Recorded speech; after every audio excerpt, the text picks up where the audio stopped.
New Seattle existed in the outer systems where Earth's expanding diaspora intersected with galactic civilizations, established territories. A colony world where humans were still figuring out how to coexist with species who'd been navigating these regions for millennia. Daniel Kovac received the formal notification in his quarters, the holographic display carrying the diplomatic seals that made most humans panic.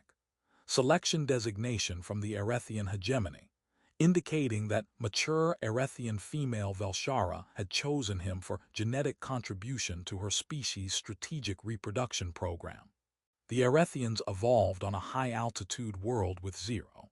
For G-gravity and thin atmosphere, their civilization built on carefully planned genetic diversity that included periodic incorporation of compatible alien genetics to prevent the inbreeding collapse that destroyed their sister civilization 3 millennia ago. Their selection process was methodical, respectful, and entirely legal under galactic protocols that Earth signed during integration. They identified compatible individuals, made formal offers with substantial compensation, and accepted polite refusal backed by diplomatic immunity if the selected individual wasn't interested. Most humans refused immediately. The cultural implications were uncomfortable, the biological unknowns were significant, and Earth's diplomatic corps had developed standard response templates that emphasized human autonomy while maintaining positive relations with species whose reproduction protocols humans found disturbing. Daniel's response triggered biosecurity alerts across 3 jurisdictions. He accepted, with stipulations. Earth's diplomatic corps tried standard interventions about protecting citizens from reproductive coercion, but Daniel made clear he wasn't being coerced. He was negotiating from informed position about genetics that Earth's representatives didn't fully understand. The stipulations weren't refusal but requirements. Medical oversight from Mars-trained physicians, genetic counseling accounting for multi-world adaptation, legal frameworks ensuring offspring would have status in both human and Erethian space, an acknowledgement that this wasn't standard human-alien genetic combination.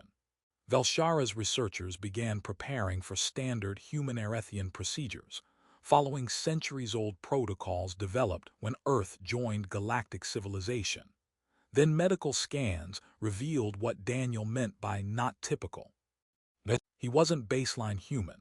He was third-generation Mars colonist, gestated and raised in 0.38 g. His skeletal structure adapted for low gravity in ways that made him taller and lighter bone than Earth humans.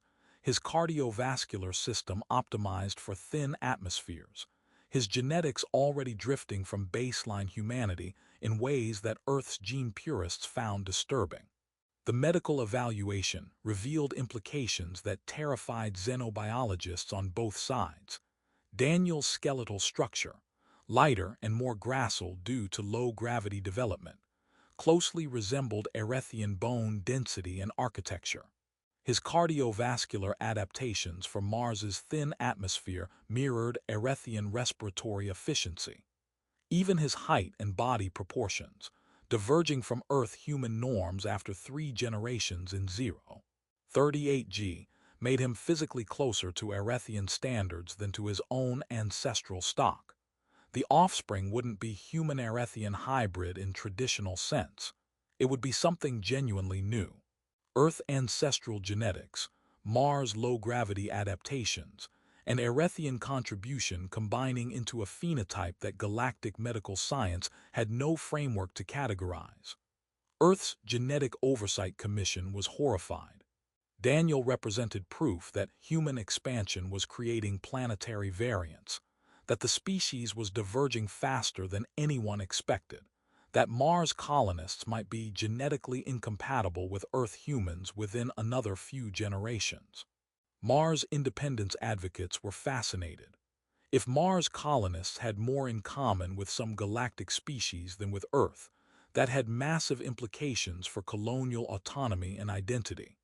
Velshara processed that her carefully researched selection had accidentally identified a human variant her species didn't know existed. and that the genetic combination she planned might produce offspring more Earthian than human in ways her civilization's diversity protocols never anticipated.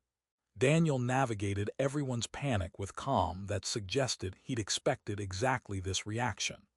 "I knew what I was doing when I accepted," he said during the emergency medical consultation that included representatives from 3 separate jurisdictions. "I've been aware of my divergence from Earth normal my entire life. Mars colonists aren't baseline human anymore. We're adapting to 0.38 g and thin atmosphere faster than Earth's authorities want to acknowledge." "You're still human," Earth's genetic commissioner insisted. "Adaptation doesn't eliminate species membership." "Define human," Daniel interrupted. "If I'm genetically more compatible with an Erethian than with an Earth human, at what point does adaptation become speciation?" Mars has had 3 generations of colonists whose biology is optimizing for conditions Earth humans find lethal without environmental support. We're taller, lighter-boned. Our cardiovascular systems work differently. Our children develop in ways that alarm Earth pediatricians. When does that stop being human with adaptations and start being new thing that used to be human?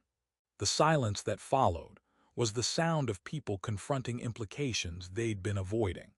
The negotiations became philosophical debate about what human meant when the species was diverging across multiple planetary environments. Earth's position: Daniel remained human regardless of adaptations. Genetic drift didn't eliminate species membership. Protecting him from exploitation by alien reproduction programs was their responsibility. Mars' independence position: Daniel represented emerging Martian phenotype that might have more in common with other low-gravity species than with Earth humans. Earth's attempt to control his reproductive choices was exactly the colonial oversight that Mars declared independence to escape. Erethian position: their protocols assumed they were incorporating genetics from distinctly different species to increase diversity. Daniel's intermediate status between baseline human and something approaching Erethian compatible created questions about whether proceeding violated their own ethical frameworks. Daniel's stipulations became clearer as negotiations progressed, guarantees that offspring would have legal status in both human and Erethian space, medical oversight from Mars-trained physicians who understood low-gravity human development, genetic counseling accounting for 3-world adaptation, an acknowledgement that this wasn't human-alien hybridization but proof that humanity's expansion was creating phenotypes the galaxy hadn't classified yet. "I'm using Velshara's selection as leverage," Daniel admitted during private consultation with Mars independence legal advocates. "Earth won't acknowledge Martian-human divergence until they're forced to confront it. This situation, where a Mars colonist is genetically closer to an alien species than to baseline humans, forces that confrontation whether Earth's gene-purists like it or not." "You're making yourself a test case," the advocate said. "I'm making myself proof that human is becoming plural," Daniel corrected, "and that Earth needs to update its frameworks for categorizing us accordingly." The resolution came through compromise that satisfied no one completely, but acknowledged the reality Daniel represented. Earth agreed that Mars colonists had autonomy over their own reproductive choices. Erethian protocols were updated to account for human planetary variants rather than assuming baseline standards. And Daniel's offspring would have unprecedented legal status as proof that humanity's transformation from single species into something more complex was already underway. Velshara and Daniel proceeded with genetic combination under medical oversight from 3 jurisdictions. The process was more complex than standard Erethian procedures because accounting for 3-world genetics required protocols that didn't exist yet. The resulting offspring developed with characteristics from all 3 sources: Earth ancestral genetics providing base templates, Mars adaptations optimizing for low gravity, Earthling contribution, enhancing respiratory efficiency and high-altitude tolerance.